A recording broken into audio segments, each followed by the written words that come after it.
Not to be a downer, but we all know the world is ending soon. Remember the Cold War? Well, it's getting warmer. Chickens used to take 6 months to grow up, and now it only takes 6 weeks. Hollywood movies are getting worse, and the moon? Well, it's getting closer. Don't fact check that. And if mutated ducks don't get us first, inflation will. This is exactly what I will do the day after the world ends.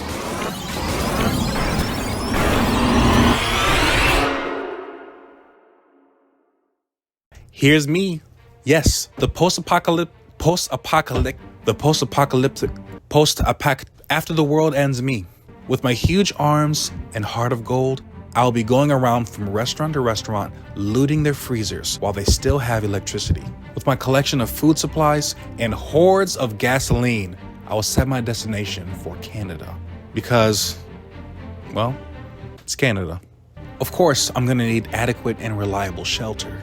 And because of the zombies and radiation, I'll only have a 3-person tent and a diamond level membership to Zillow so I can see which unoccupied mansions are gonna be along my path. Night 1. As I rest by a fire in the living room of the governor's house, I contemplate what will my future look like in the next few days and even years. Will I make it to safety with my Canadian brothers and sisters? The following day, with a newfound respect for life and a buttload of high-end cologne, I resume travel.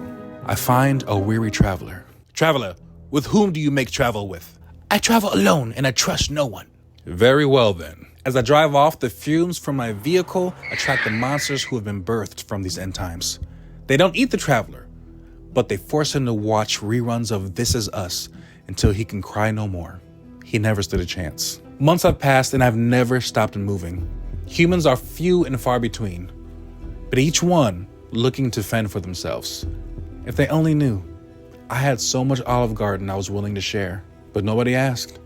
I found my way to the tip of Idaho, sandwiched in between Washington and Montana. I could smell the poutine.